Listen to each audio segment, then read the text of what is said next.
Hi everybody, आप सब कैसे हैं। आज ये हमारी second video class 6 chapter first history. इसमें हम चैप्टर फर्स्ट का आगे का पोर्शन करेंगे। इसकी फर्स्ट वीडियो में हमने फर्स्ट चैप्टर का इंट्रोडक्शन दिया था, जिसमें आपको हिस्ट्री के बारे में कुछ बताया था। अब इसके आगे के पोर्शन में हम वेयर डिड पीपल लिव, लोग कहाँ रहते थे, मतलब यह टॉपिक आज का हमारा, इसके बारे में करेंगे। तो अगर मैं आपसे पूछूं कि आप कहाँ रहते हैं, तो ओबियसली आपका जवाब है हम घरों में रहते हैं, अपने गाँव में रहते हैं, अपने शहर में रहते हैं। क्या प्राचीन समय में भी लोग घरों में रहते थे या ऐसे ही रहते थे जैसे आप रह रहे हो? नहीं, प्राचीन समय में लोग ज़्यादातर जंगलों में, गुफाओं में, नदियों के किनारे रहते थे। उसके क्या कारण थे, वो वहाँ पर क्यों रहते थे, इसी के बारे में हम इस टॉपिक में पढ़ेंगे। So let's start. People lived along the bank of the river. जो अर्ली ह्यूमन थे वो ज़्यादातर नदियों के किनारे रहते थे।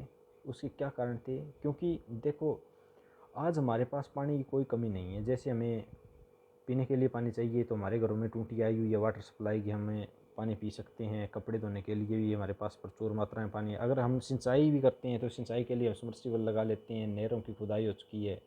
मतलब हमारे पास सोर्सेस बहुत ज़्यादा है।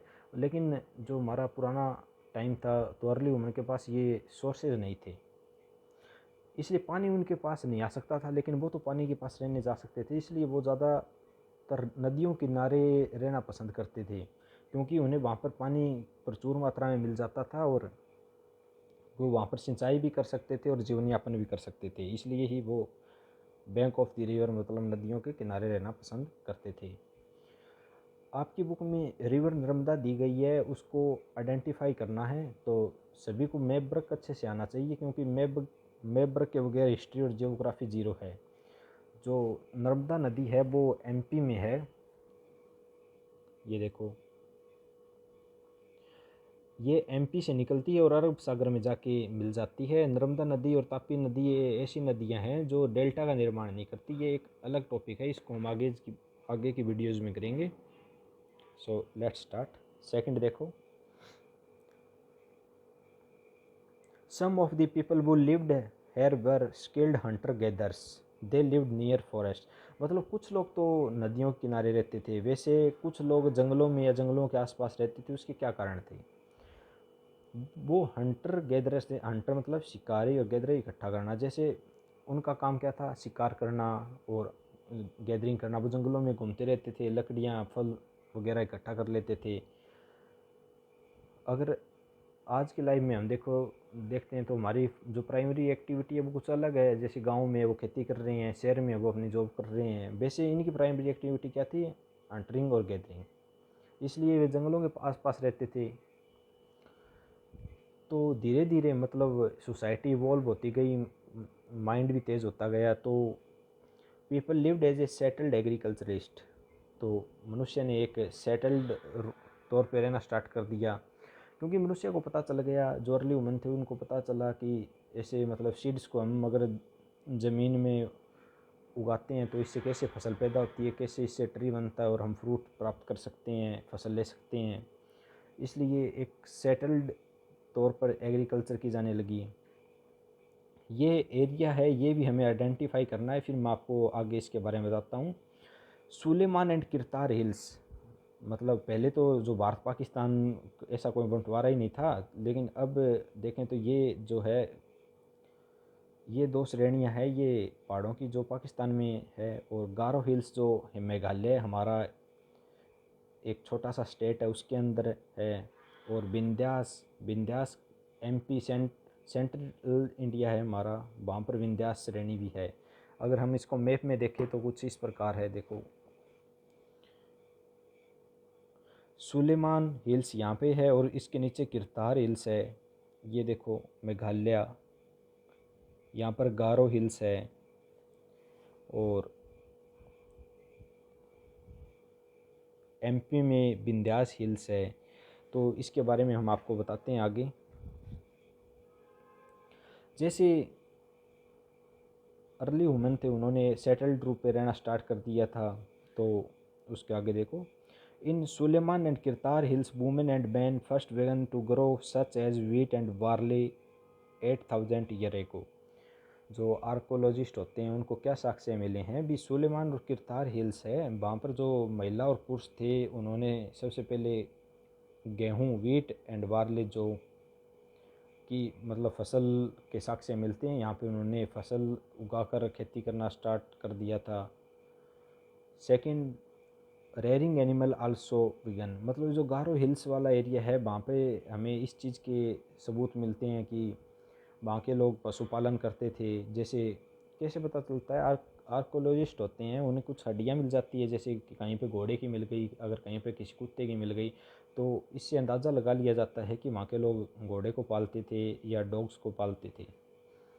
थर्ड क्या है, agriculture developed in many area, rice was first grow to the north of the Vindhyas, मतलब उस समय खेती कई इलाकों में विकसित हो चुकी थी, लेकिन जो धान की फसल है वो जो अपना विंध्यास, जो मैंने बताया था आपको सेंट्रल इंडिया में विंध्यास श्रेणी है, उसका जो नॉर्थ पार्ट है सबसे पहले धान की खेती यहीं पर की गई थी। इसके भी साक्ष्य आर्कोलॉजिस्ट को मिलते हैं।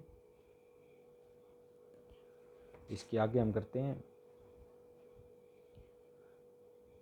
सेटलमेंट नियर रिवर्स, भी नदियों के पास मनुष्य रहते थे, उसके बारे में पढ़ते हैं आगे क्यों।